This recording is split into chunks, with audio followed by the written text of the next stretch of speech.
Bihar police previous year question paper को हम लोग देखेंगे। Hello friends, welcome to the success Kendra. Friends देखिए, बिहार पुलिस न्यू वैकेंसी 2025 के लिए आज इस सेशन में हम लोग Bihar police previous year question को देखने वाले हैं। फ्रेंड्स बहुत ही अच्छा लेवल का क्वेश्चन पेपर है और यह बिल्कुल असली लेवल है बिहार पुलिस एग्ज़ाम का। इसमें काफ़ी इंपॉर्टेंट क्वेश्चन भी है और हो सकता है कि यहाँ से कुछ प्रश्न जो है इस बार भी आपके एग्ज़ाम में देखने को मिलेंगे। तो इसीलिए सेशन को ध्यानपूर्वक पूरा देखिएगा और फ्रेंड्स आप प्रयास करिए इसमें कम से कम 70 नंबर लाने का। अगर आप इतना ला लेते हैं तो आपकी तैयारी अच्छी मानी जाएगी। चैनल पर अगर आप पहली बार आए हुए हैं और बिहार पुलिस 2025 की बेहतरीन तरीके से तैयारी करना चाहते हैं तो चैनल को सब्सक्राइब कर लीजिए और जो बगल में बेल आइकन है, घंटी का निशान है, उसको ज़रूर दबा लीजिएगा ताकि जब भी बिहार पुलिस न्यू वैकेंसी 2025 से रिलेटेड कोई भी इंपॉर्टेंट वीडियो अपलोड किया जाए तो उसका नोटिफिकेशन सबसे पहले आपके पास पहुंच जाए। तो चलिए फ्रेंड्स, बिना देरी किए हुए सेशन आज के स्टार्ट करते हैं। एक बार सभी लोग प्लीज़ पहले सेशन को लाइक कर दीजिए और जब इसको पूरा देख लीजिएगा, कंप्लीट देख लीजिएगा तो कम से कम एक ग्रुप में इसको ज़रूर शेयर कर दीजिएगा। तो चलिए अब हम लोग शुरू करते हैं आज का सेशन। तो फ्रेंड्स जैसे मैंने आपको बताया है कि आज इस सेशन में हम लोग Bihar police previous year question paper को देखेंगे और देखिए बहुत ही अच्छा लेवल है इस पेपर का। आप इसमें प्रयास करिए कम से कम 70 नंबर लाने का। अगर आप इतना ला लेते हैं तो आपकी तैयारी अच्छी मानी जाएगी और इस पेपर को आप एग्ज़ाम के तौर पर लगाइए। ऐसा समझिए कि आप एग्जामिनेशन हॉल में बैठे हुए हैं और बिहार पुलिस 2025 की परीक्षा दे रहे हैं और सेशन के एंड में, वीडियो के लास्ट में जब पूरा इसको लगा लीजिएगा तो आप लोग अपना अपना स्कोर जो है ईमानदारी पूर्वक कमेंट करके ज़रूर बताइएगा। चलिए पहला प्रश्न देखिए क्या पूछा गया है कि निम्न में से कौन सा कथन हरित क्रांति के बारे में सही नहीं है। देखिए ध्यान से प्रश्न को पढ़िएगा। पूछा गया है कि निम्न में से कौन सा कथन हरित क्रांति के बारे में सही नहीं दिया गया है। अगर आप आंसर पहले से जानते हैं तो आंसर कमेंट करते चलिए, इससे आपका रिवीजन होते चलेगा। और जो भी मैं आपको एक्सप्लेन करके एक्स्ट्रा फैक्ट्स बताऊंगा उसे आप ध्यानपूर्वक ज़रूर सुनिएगा। इससे क्या होगा कि एक प्रश्न के साथ साथ आपके 2 से 3 प्रश्न जो हैं कवर होते चलेंगे। अब यहाँ पर सबसे पहले बात आई हुई है हरित क्रांति की। तो हरित क्रांति के बारे में थोड़ा सा जान लीजिए। देखिए हरित क्रांति जो है 1960 के दशक में जो है, ध्यान रखिएगा, हरित क्रांति 1960 के दशक में नॉर्मन बोरलॉग के द्वारा शुरू किया गया था। अच्छा, विश्व में हरित क्रांति का जनक इन्हीं को माना जाता है। किसको? नॉर्मन बोरलॉग को। यहाँ मैं लिख देता हूँ, ठीक है ना, नॉर्मन बोरलॉग, ठीक है ना। विश्व में इनको हरित क्रांति का जनक माना जाता है। हरित क्रांति की शुरुआत इन्होंने ही किया था, ठीक है फ्रेंड्स। और 1970 में जो है, ध्यान रखिएगा, नॉर्मन बोरलॉग को उच्च उपज देने वाली किस्मों के विकसित करने के लिए इनको नोबेल शांति पुरस्कार से भी सम्मानित किया गया। क्लियर? ये विश्व की बात हो गई। अच्छा, भारत में हरित क्रांति का जनक किसको माना जाता है? बताएंगे किसको जाना जाता है भारत में हरित क्रांति का जनक? तो MS स्वामीनाथन को, ठीक है। ये भी आप ध्यान रखिएगा, MS स्वामीनाथन को भारत में हरित क्रांति का जनक माना जाता है। अब चलिए एक एक करके हम लोग यहाँ पर पढ़ते हैं कि इसका प्रारंभ 1960 की खरीफ ऋतु में हुआ था। तो बिल्कुल 1966-67 में इसकी शुरुआत हुई थी। इसका प्रारंभ अधिक उपज देने वाले बीजों के उपयोग से हुआ था, बिल्कुल। और प्रारंभ में इसका लाभ पंजाब, हरियाणा और पश्चिमी उत्तर प्रदेश को मिला था। जो प्रारंभिक लाभ था ये इन्हीं प्रदेश को प्राप्त हुआ था, ठीक है। और यह केवल चावल के उत्पादन में सफल हुआ था। जी नहीं, ये गलत दिया गया है, ठीक है ना, इसको आप ध्यान रखिएगा। इससे गेहूं के उत्पादन में दोगुनी अधिक वृद्धि हुई थी। तो केवल चावल यहाँ पर गलत दिया गया है। तो यहाँ पर पूछा गया है कि सही नहीं है, तो ऑप्शन यहाँ पर डी राइट आंसर हो जाएगा। क्लियर? जितने भी मैंने पॉइंट्स आपको बताए हैं ध्यान रखेंगे। चलिए अगला प्रश्न पढ़िएगा कि शक्ति गुणांक का मान होता है। शक्ति गुणांक का मान होता है, चलिए बताइए। देखिए शक्ति गुणांक का मान जो है सदैव 1 से कम होता है और इसका मान 0 से 1 के बीच में, ठीक है ना। ध्यान रखिएगा 0 और 1 के बीच में होता है, 0 और 1 के बीच में, ठीक है। 1 के बीच में कुछ भी हो सकता है लेकिन 1 से कम नहीं होगा। क्लियर? शक्ति गुणांक का कोई मात्रक नहीं होता है। तो यहाँ पर देखिए 0 और 1 के बीच में। चलिए अगला प्रश्न है कि उपसौर की स्थिति बनती है और करीब 20 बिहार पुलिस का प्रीवियस ईयर का क्वेश्चन पेपर मैंने कराया हुआ है। Bihar police previous year question paper मैंने कराया हुआ है। अगर आपने नहीं देखा है तो देखिएगा, लिंक डिस्क्रिप्शन बॉक्स में भी मिल जाएगा। मैंने प्लेलिस्ट भी बना दिया है, चैनल पर चले जाइए। देखिए जाएंगे तो वीडियो होगा, वीडियो के बगल में शॉर्ट होगा, शॉर्ट के बगल में लाइव होगा, फिर आपको उसी लाइन में प्लेलिस्ट मिल जाएगा। जैसे ही प्लेलिस्ट ओपन करेंगे पहला ही आपको मिलेगा बिहार पुलिस 2025, उसी में सारे वीडियोज आपको मिल जाएंगे।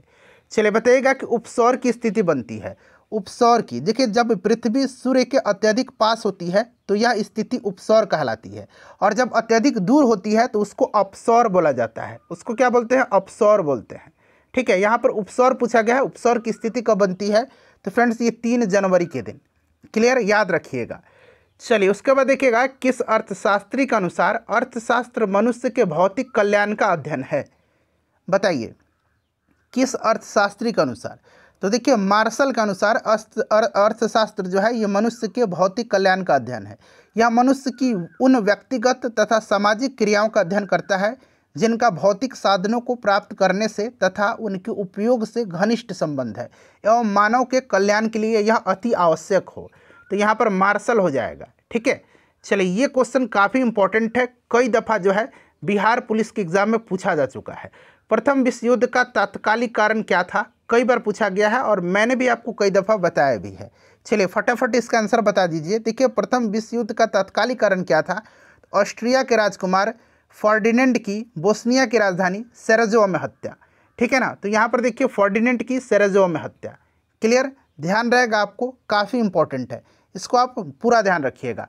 ठीक है, चलिए, उसके बाद देखिएगा कि निम्नलिखित में से शुद्ध शब्द कौन सा है। अब देखिए, यहाँ पर बताना है कि शुद्ध कौन सा लिखा गया है। चलिए, एक एक करके देख लेते हैं। अनिष्ट ऐसे नहीं लिखा जाता है, अनिष्ट इस प्रकार से लिखा जाता है, अनिष्ट ऐसे लिखा जाएगा। ठीक है ना, अनिष्ट ऐसे लिखा जाएगा। तदुपरांत भी गलत है, तदुपरांत को इस प्रकार से लिखा जाएगा, तदुपरांत। ठीक है ना। अच्छा, यहाँ पर निरीक्षण भी गलत लिखा गया है, निरीक्षण को इस प्रकार से लिखा जाता है, निरीक्षण। ठीक है फ्रेंड्स। अच्छा, इसमें सही लिखा गया कौन? दुरावस्था। दुरावस्था का मतलब दुर्दशा होता है। ठीक है ना, तो ऑप्शन यहाँ पर सी जो है बिल्कुल शुद्ध शब्द है। चलिए, उसके बाद देखिए, निम्नलिखित में से कौन सा पुरातात्विक स्थल सिंधु घाटी की सभ्यता से संबंधित नहीं है? ध्यान से पढ़िएगा, कौन सा इसमें से पुरातात्विक स्थल है सिंधु घाटी की सभ्यता से संबंधित नहीं है? चलिए बताइए, राइट आंसर क्या होगा? तो यहाँ पर आप देखेंगे बालाथल जो है ये संबंधित नहीं है। बाकी देखिए, रोपड़ संबंधित है, बिल्कुल पंजाब में पड़ता है, लोथल गुजरात में, कालीबंगा जो है राजस्थान में। ठीक है, बालाथल जो है ये राजस्थान के उदयपुर जिले में बनास नदी घाटी क्षेत्र में स्थित, ठीक है ना, वहाँ की एक अहाड़ संस्कृति है, ताम्रपाषाण संस्कृति, उसी का पुरातात्विक स्थल है। ठीक है, तो ऑप्शन सी हो जाएगा। चलिए, उसके बाद हम लोग नेक्स्ट क्वेश्चन कर लेंगे कि निम्नलिखित कणों में से किसका द्रव्यमान जो है सबसे अधिक है? सबसे अधिक इसमें से किसका द्रव्यमान अधिक है?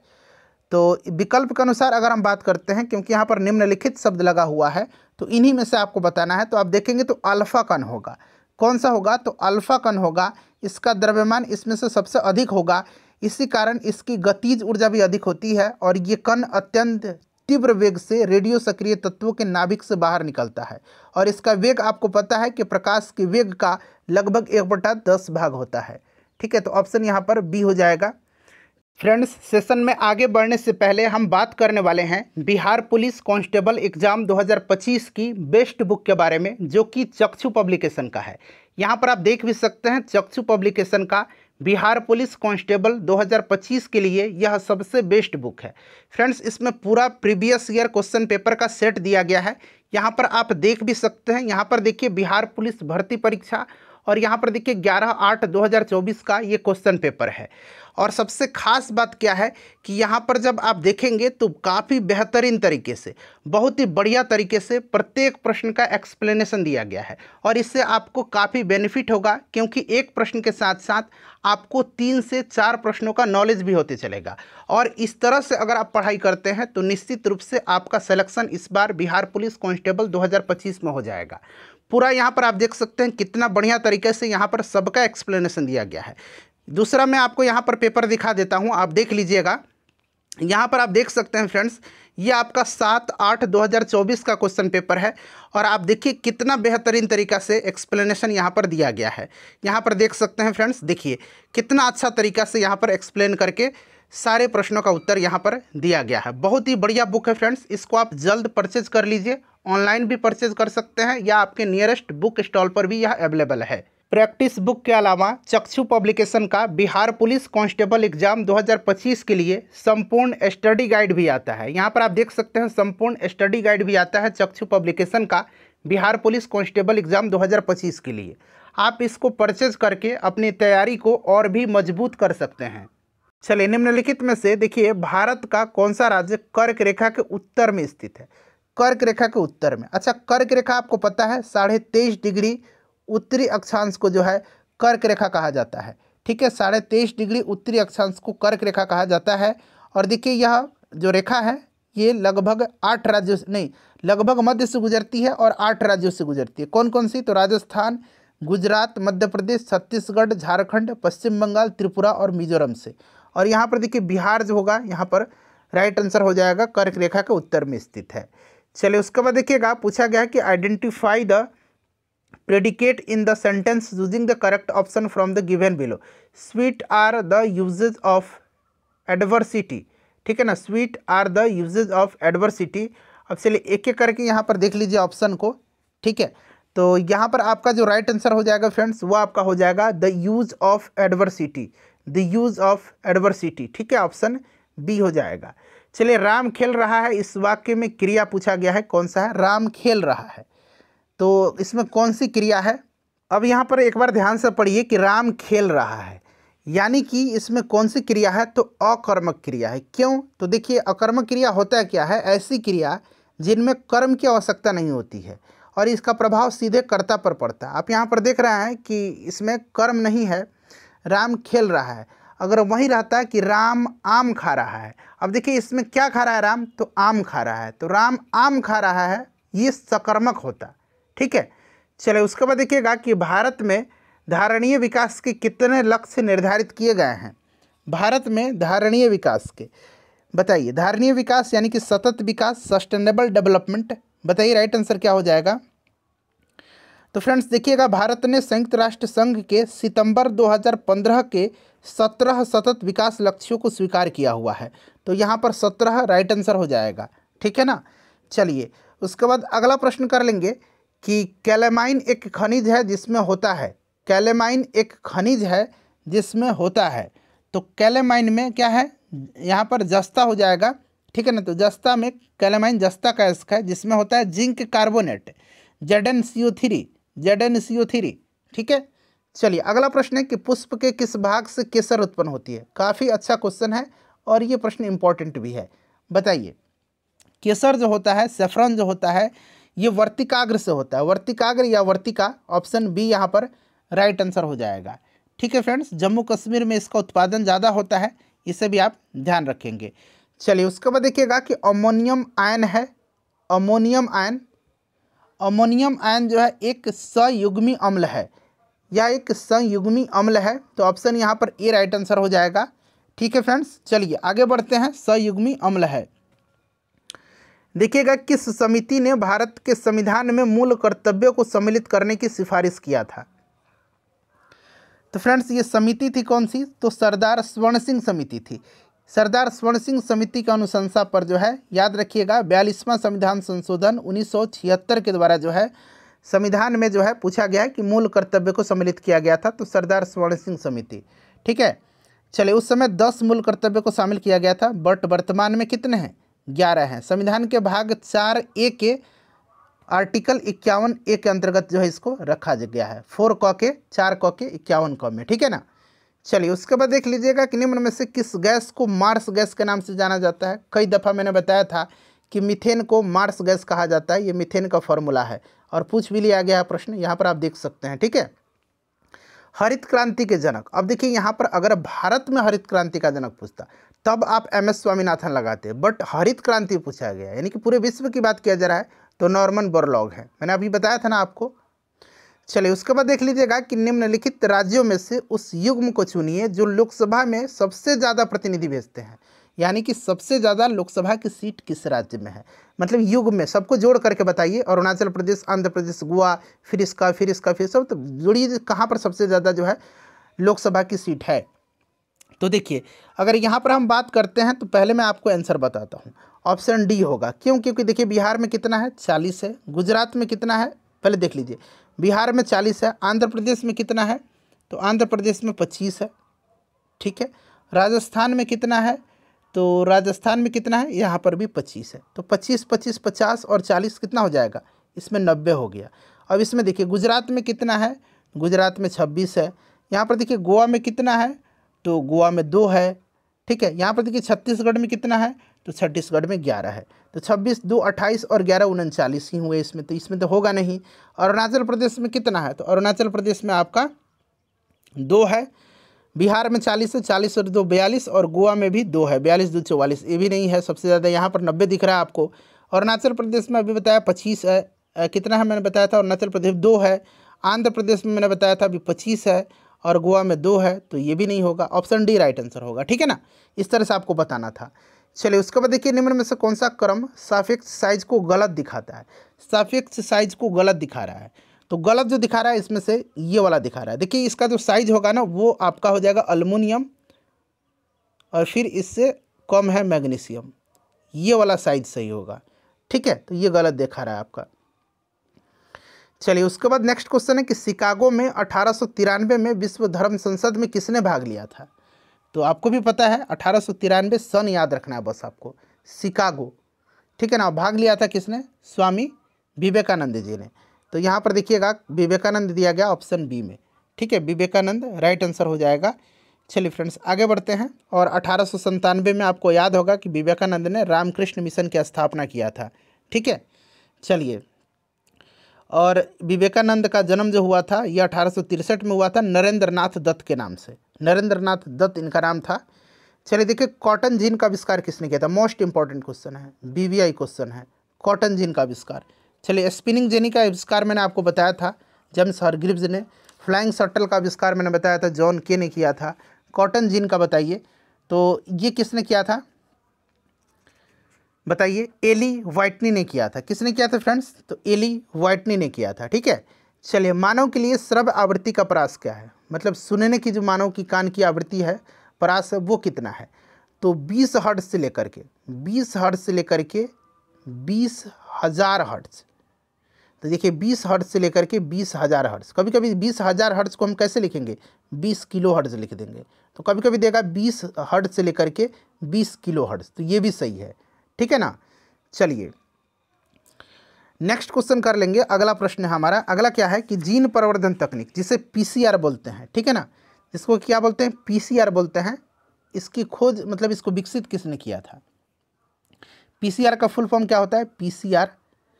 पीसीआर का फुल फॉर्म होता है पॉलीमेरेज चैन रिएक्शन, ठीक है। पॉलीमेरेज चैन रिएक्शन पीसीआर का फुल फॉर्म होता है। किसने विकसित किया था? तो देखिए फ्रेंड्स, इसको विकसित किया था मूलिस ने। किसने? मूलिस ने विकसित किया था। मूलिस ने विकसित किया था, ठीक है। इसको आप ध्यान रखिएगा। चलिए यहाँ पर खाली स्थान दिया गया है, कह रहा है कि आई नीड, खाली स्थान दिया गया फॉर माई कार। तो क्या होगा? पेट्रोल की जरूरत होगी। और आपको बताना कि पेट्रोल सही कहाँ पर लिखा गया है, ये सबसे इंपॉर्टेंट है। बताइए पेट्रोल कौन सा सही लिखा गया है? तो आप देख सकते हैं ऑप्शन नंबर डी में, ठीक है। कहाँ पर? ऑप्शन नंबर डी में ये वाला पेट्रोल सही लिखा गया है, ठीक है ना। चलिए अगला प्रश्न है कि किसे भारत का नेपोलियन कहा? तो पहले भी मैंने आपको बताया था कि समुद्रगुप्त को उसके विजय और युद्ध कौशल के कारण वीए स्मिथ ने, किसने? वीए स्मिथ ने जो है इसको भारत का नेपोलियन कहा था, ठीक है ना। भारत का नेपोलियन, तो समुद्रगुप्त राइट आंसर हो जाएगा, ठीक है। चलिए चूज द करेक्ट सिनोनियम, यानी कि आपको इसका पर्यायवाची कहिए सिमिलर शब्द बताना है। साई का, साई मतलब शर्मिला होता है, और यहाँ पर देखिए उसका समान अर्थ होगा कोय का, ठीक है। अच्छा अगला प्रश्न देखिएगा, वर्मी कंपोस्ट में संलग्न मुख्य जीव का नाम क्या है? वर्मी कंपोस्ट में, सिंपल सा क्वेश्चन है। वर्मी कंपोस्ट में क्या होगा? केचुआ ही तो होगा, ठीक है। केचुआ यहाँ पर राइट आंसर हो जाएगा। केचुआ करेक्ट आंसर हो जाएगा वर्मी कंपोस्ट का, ठीक है। चलिए इसमें केचुआ द्वारा पौधे तथा जानवरों के अपशिष्ट पदार्थों के शीघ्र निस्तारीकरण की प्रक्रिया का उपयोग होता है। चलिए देखिएगा कि निम्न में से किसका संबंध राज्य उत्पत्ति के सामाजिक समझौता सिद्धांत से नहीं है? नहीं पूछा गया है, बताइए। देखिए इंग्लैंड के दार्शनिक जॉन स्टुअर्ट मिल नीतिशास्त्र के उपयोगितावाद विचारधारा के समर्थक थे ये, ठीक है ना। तो यहाँ पर मिल हो जाएगा राइट आंसर। ये संबंधित नहीं है। ये किससे संबंधित है? तो नीतिशास्त्र की उपयोगितावाद विचारधारा के समर्थक है, ठीक है ना। तो इसे भी आप ध्यान रखिएगा। चलिए एक आदर्श गैस के अनुदैर्घ्य तरंगों की चाल दी जाती है। अब इस तरह के प्रश्न क्या करना है ना कि आपको डायरेक्टली याद रखना है, ठीक है ना। इसको आपको अब डायरेक्टली इस तरह से आपको ऑप्शन ए हो जाएगा राइट आंसर, ठीक है। इस तरह से आप डायरेक्टली याद रखेंगे। चलिए उसके बाद देखिएगा कि दलित साहित्य में जूठन आत्मकथा के लेखक कौन है? काफ़ी इंपॉर्टेंट क्वेश्चन है। इस तरह का प्रश्न हिंदी में पूछा जाता है, ये हिंदी का क्वेश्चन है, ठीक है। तो ये लेखक है ओम प्रकाश वाल्मीकि जी, ऑप्शन बी। ठीक है, चलिए उसके बाद देखिए पीपुल्स वार ग्रुप संबंधित है। पीपुल्स वार ग्रुप ये नक्सलवाद से संबंधित है और इस ग्रुप का गठन दक्षिणी भारतीय राज्य आंध्र प्रदेश में हुआ था 1980 में। ठीक है, तो यहाँ पर देखिए नक्सलवाद हो जाएगा। चलिए उसके बाद देखिए निम्नलिखित में से कौन सी समिति चुनाव सुधार से संबंधित नहीं है। देखिए नहीं संबंधित नहीं करके बहुत सारा क्वेश्चन पूछा जा रहा है। बताइए चुनाव सुधार से संबंधित नहीं है कौन सी समिति। तो यहाँ पर आप देखेंगे तो राइट आंसर क्या हो जाएगा, बताइए सभी ऑप्शन को देख करके। देखिए वाई अलग समिति ये संबंधित नहीं है चुनाव सुधार से। ठीक है, इसको आप ध्यान रखिएगा, चुनाव आयोग से ये संबंधित नहीं है। योजना आयोग ने 1979 ईस्वी में जो है गरीबी के आकलन के लिए वाई अलग की अध्यक्षता में एक टास्क फोर्स का गठन किया था। तो ये गरीबी आकलन के लिए, ठीक है ना। देखिए कल्चरल रिवॉल्यूशन के समय कम्युनिस्ट पार्टी ऑफ चाइना के प्रमुख कौन थे। अच्छा, कल्चरल रिवॉल्यूशन ये अंग्रेजी शब्द है, हिंदी में इसको सांस्कृतिक क्रांति देगा। हिंदी में क्या लिख देगा, सांस्कृतिक क्रांति के समय कम्युनिस्ट पार्टी ऑफ चाइना के प्रमुख कौन थे। तो घबराना नहीं है, ये अंग्रेजी है कल्चरल रिवॉल्यूशन, हिंदी में इसको सांस्कृतिक क्रांति बोलेंगे। ठीक है, और तो याद रखना है कि कल्चरल रिवॉल्यूशन यानी कि सांस्कृतिक क्रांति हुआ था कहाँ पर, चाइना में। और उस समय चाइना का प्रमुख कौन था, पार्टी जो थी कम्युनिस्ट पार्टी ऑफ चाइना का, तो माओ जेडोंग था। कौन, माओ जेडोंग था, याद रखिएगा। ठीक है, चलिए उसके बाद देखिएगा कि choose the correct option for negative to assertive transformation for the sentence given below. There happens to be no smoke without fire, ये विदाउट है साथ ही में है। There happens to be no smoke without fire, बताइए क्या होगा यहाँ पर राइट आंसर। तो फ्रेंड्स यहाँ पर देखिए इसका राइट आंसर हो जाएगा whenever there is smoke there is fire, option D. ठीक है, चलिए उसके बाद देखिए जापान में रक्तहीन क्रांति या मेजी पुनः स्थापना किस वर्ष में हुई थी। देखिए वर्ल्ड हिस्ट्री के ढेर सारे प्रश्न पूछे जाते हैं। तो देखिए ये हुआ था कब, 1868 में। 1868 में जापान में शोगुन, यहाँ मैं लिख देता हूँ शोगुन यानी कि ग्रेट जनरल पद की समाप्ति के साथ ही एक नए युग का सूत्रपात हुआ और संपूर्ण जापान में जो है राज्य, जो संपूर्ण जापान था वहाँ के सम्राट के अधीन हो गया। और मेजी का अर्थ है प्रबल प्रशासन, इसे ही मेजी पुनर्स्थापना कहा जाता है। चलिए भारतीय संविधान की, देखिए भारतीय संविधान की कौन सी अनुसूची राज्यसभा में राज्यों और संघ राज्य क्षेत्र के स्थान आवंटन से संबंधित है।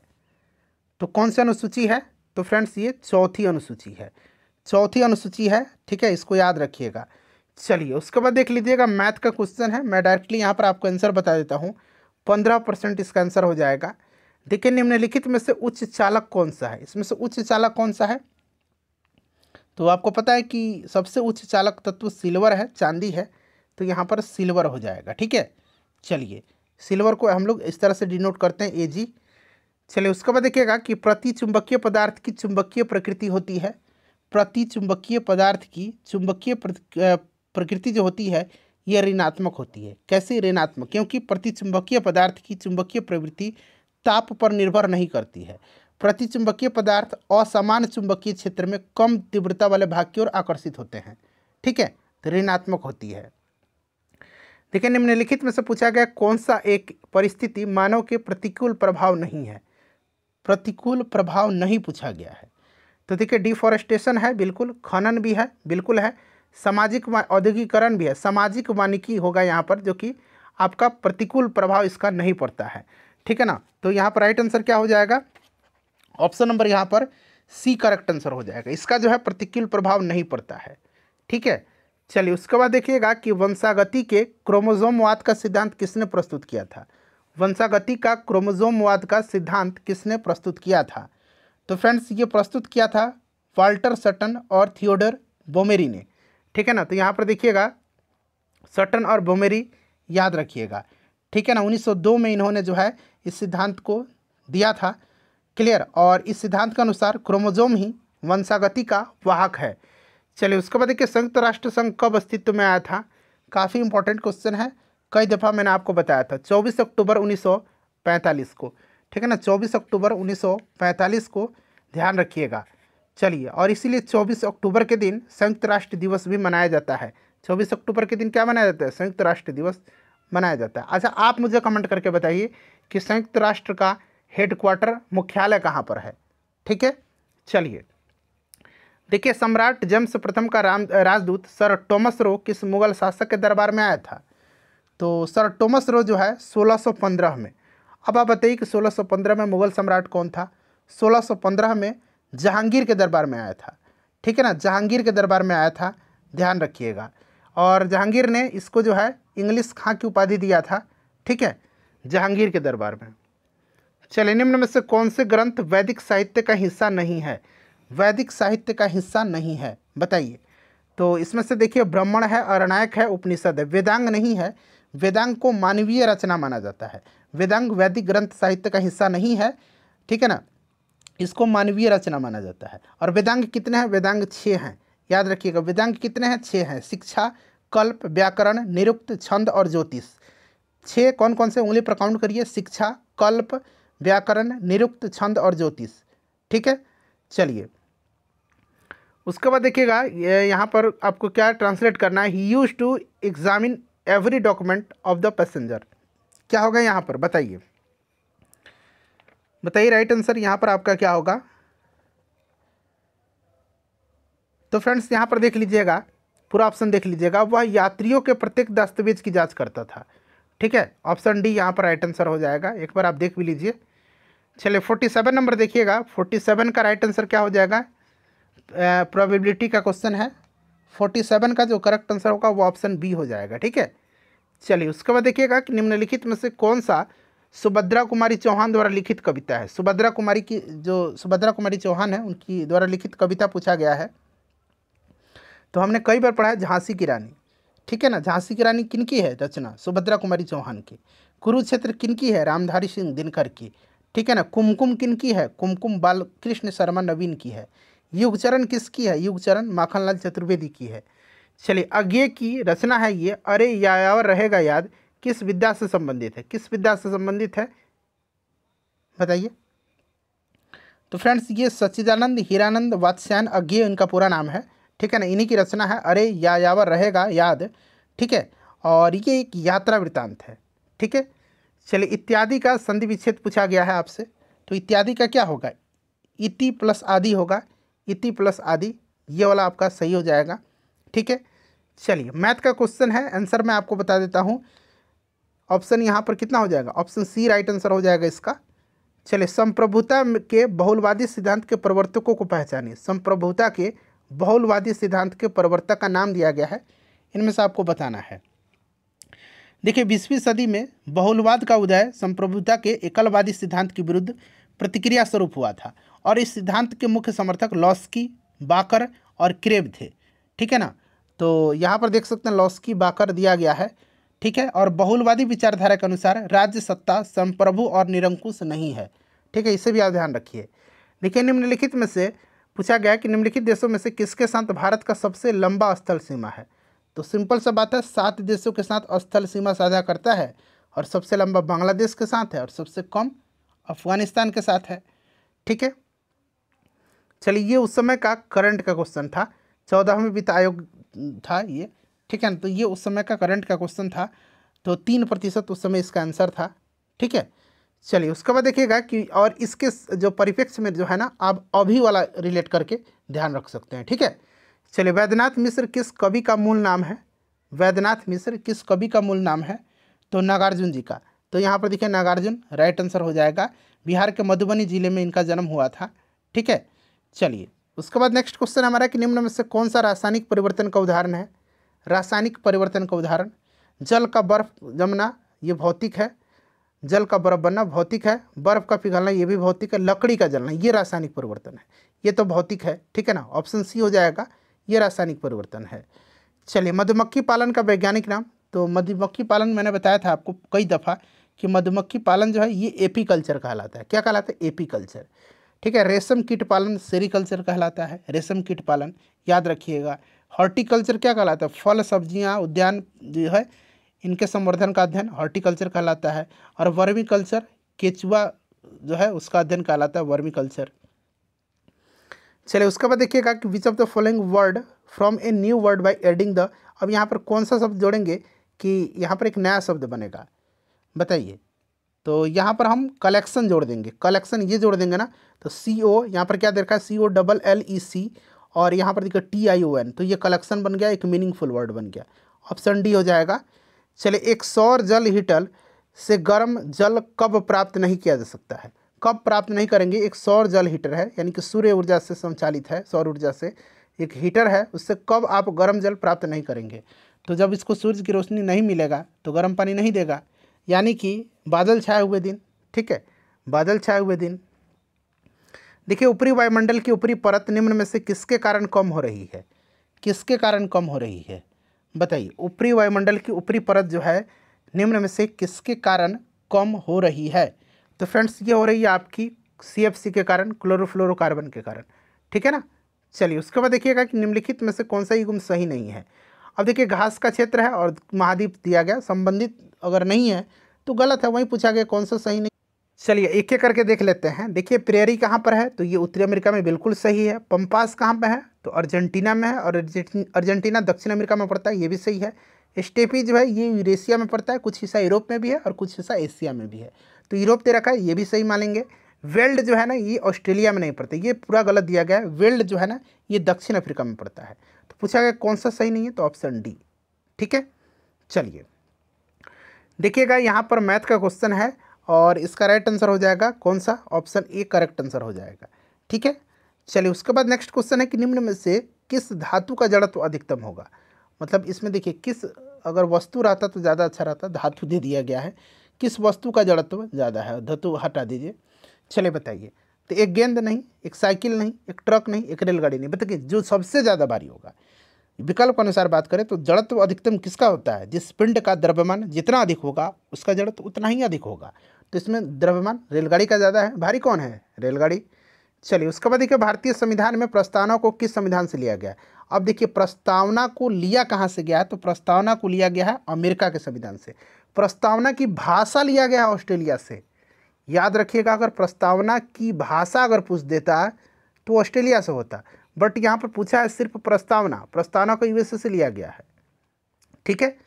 चलिए, आपातकाल जर्मनी से है, दक्षिण अफ्रीका से संविधान संशोधन है। ठीक है। चलिए, देखिएगा, C4 पादपों में प्रकाश संश्लेषण के दौरान बनने वाला प्रथम अस्थायी उत्पाद कौन सा है? तो जो प्रथम अस्थायी उत्पाद है ये मैलिक एसिड है, इसको डायरेक्टली याद रखिए, मैलिक एसिड। चलिए, उसके बाद देखिएगा, यहाँ पर मैं आंसर बता दे रहा हूँ, इसका करेक्ट आंसर हो जाएगा दो कहीं है क्या? ऑप्शन ए में। ठीक है। चलिए, उसके बाद देखिएगा, अंजलि खाली स्थान दिया गया है to pursue her studies when she खाली स्थान दिया गया है टू द यूनाइटेड स्टेट। बताइए यहाँ पर क्या फिल इन द ब्लैंक्स आएगा? दो है, दो खाली स्थान भरना है यहाँ पर। तो यहाँ पर आप देख लीजिएगा, यहाँ पर आएगा Anjali will continue to pursue her study when she gets to the United States. Option D हो जाएगा। ठीक है। चलिए, बिहार विधानसभा सत्र की बैठक होती गणप्रति क्या है? जो कोरम है, गणप्रति कोरम पूछा जाता है, तो 1/10 होता है। सब जगह मैंने आपको पढ़ाया भी हुआ है, कई जगह। ठीक है, तो इसको आप याद रख सकते हैं। कितना होगा फ्रेंड्स? तो 1/10। तो देखिए कहाँ, कुल सदस्य संख्या का 10वां भाग, ऑप्शन ए। ठीक है। चलिए, उसके बाद देखिएगा, मैथ का क्वेश्चन है, इसका आंसर क्या हो जाएगा? इसका आंसर आ जाएगा 25 किलोमीटर प्रति घंटा, यहाँ ऑप्शन ए में है। चलिए, उसके बाद देखिए, जनगणना 2011 के अनुसार बिहार की कुल जनसंख्या 2011 के अनुसार, और ये कई बार बिहार के एग्जाम में पूछा गया है, एग्जैक्ट आपको मोबाइल नंबर की तरह याद रखना है, 10,40,99,452। ठीक है। चलिए, और क्षेत्रफल 94,163 वर्ग किलोमीटर। 1857 की क्रांति के समय भारत का गवर्नर जनरल कौन था? आसान क्वेश्चन है, लॉर्ड कैनिंग था। ठीक है ना, लॉर्ड कैनिंग। चलिए, बंगाल विभाजन के समय लॉर्ड कर्जन था। ठीक है। जलियांवाला बाग हत्याकांड के समय कौन था? लॉर्ड चैम्सफोर्ड था। क्लियर। चलिए, उसके बाद देखिएगा कि महाराष्ट्र में पश्चिमी घाट किस नाम से जाना जाता है? तो महाराष्ट्र में जो पश्चिमी घाट है ना, उसको सह्याद्री के नाम से जाना जाता है। याद रखिएगा, सह्याद्री के नाम से, बड़ा इंपॉर्टेंट है, सह्याद्री के नाम से। चलिए, भागीरथ प्रयास मुहावरे का अर्थ काफ़ी इंपॉर्टेंट है। ये भागीरथ प्रयास मुहावरे का अर्थ आपको बताना है। भागीरथ प्रयास मुहावरे का अर्थ आपसे पूछा जा रहा है, जो कि काफ़ी इंपॉर्टेंट है। तो इसका अर्थ क्या होता है फ्रेंड्स? जल्दी बता दीजिए। इसका अर्थ होता है कठिन तपस्या करना। ठीक है। चलिए, ऑक्सीकरण के लिए कौन सा पराक्रम जो है, यहाँ पर पराक्रम सही है, प्रक्रम होना चाहिए, पराक्रम नहीं, प्रक्रम सही है, बताइए। तो यहाँ पर कौन सा होगा? तो फ्रेंड्स यहाँ पर होगा विद्युत धानी तत्व का निकलना, ठीक है ना, ऑक्सीकरण के लिए विद्युत धानी तत्व का निकलना, ठीक है। चलिए उसके बाद देखिएगा किस भारतीय योजना का उद्देश्य था तीव्र अधिक समावेशी और सतत वृद्धि। तीव्र सतत और समावेशी, इस तरह से बना लीजिए, तीव्र सतत और समावेशी वृद्धि जो था ये किस पंचवर्षीय योजना का लक्ष्य या उद्देश्य था। तो फ्रेंड्स ये 12वीं पंचवर्षीय योजना का था, ठीक है। 12वीं पंचवर्षीय योजना 2012 से लेकर के 2017 तक इसका कार्यकाल था और ये अंतिम पंचवर्षीय योजना था, ठीक है। चलिए उसके बाद नेक्स्ट क्वेश्चन कर लेंगे। अगला क्वेश्चन हमारा कि इस गन्ने में मिठास नहीं है, इस वाक्य में भाववाचक संज्ञा पूछा गया है। तो क्या भाववाचक होगा? मिठास, मिठास नहीं है, ठीक है ना, यही भाववाचक संज्ञा होगा। बुढ़ापा क्या है? भाववाचक संज्ञा है ना। चलिए उसके बाद देखिएगा मैनेज पूछा गया है कि form a new word from the following word by using N appropriate suffix from the suffix given below. अब देखिए यहाँ पर मैनेज से ये सफिक्स जोड़ करके आपको एक यहाँ पर मीनिंगफुल वर्ड बनाना है। तो मैनेज से यहाँ पर MENT जोड़ देंगे तो मैनेजमेंट बन जाएगा, ये सही होगा ना। चलिए उसके बाद देखिएगा कि यू खाली स्थान दिया गया है have waited till the light were green before crossing the road. बताइए तो यहाँ पर क्या हो जाएगा फ्रेंड्स, बता दीजिए राइट आंसर यहाँ पर क्या होगा। तो देखिए यहाँ पर जो करेक्ट आंसर होगा ऑप्शन ए होगा, यू विल हैव, ठीक है ना, you will have waited till the light were green before crossing the road.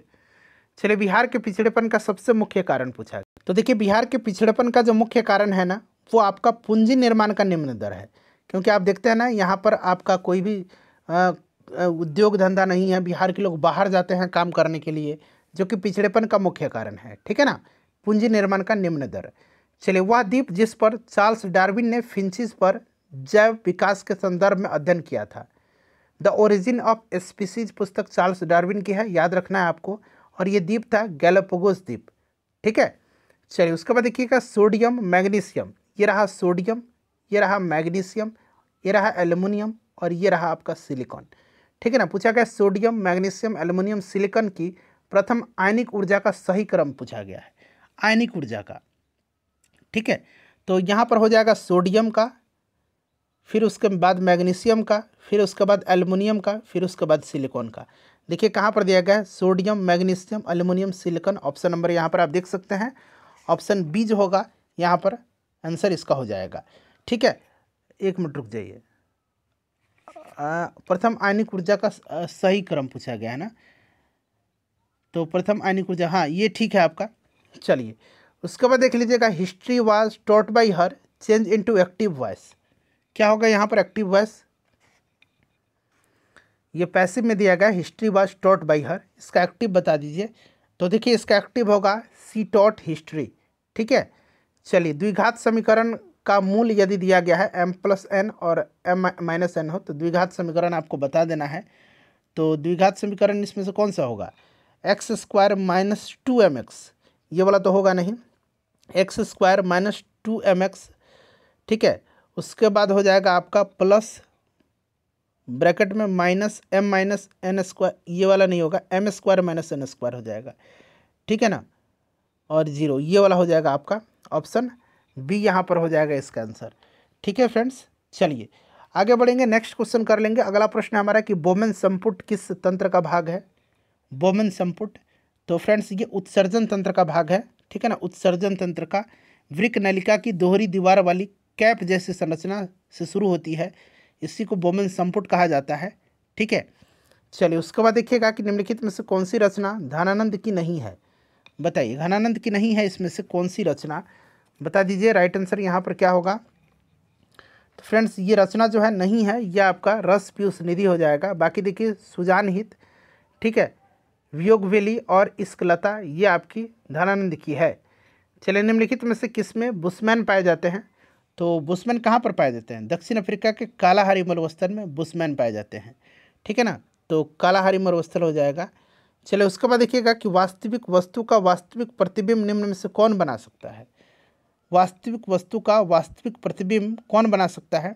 तो फ्रेंड्स ये अवतल दर्पण बना सकता है। क्यों, क्योंकि अवतल दर्पण में वस्तु की स्थिति यदि वक्रता केंद्र पर होती है तो वक्रता केंद्र पर भी उसका प्रतिबिंब समान आकार का और वास्तविक और उल्टा बनेगा, ठीक है ना। तो अवतल दर्पण हो जाएगा। चलिए, कांच बनाने में उपयोग किया जाने वाला, जो उपयोग में आने वाला मुख्य घटक कौन सा है?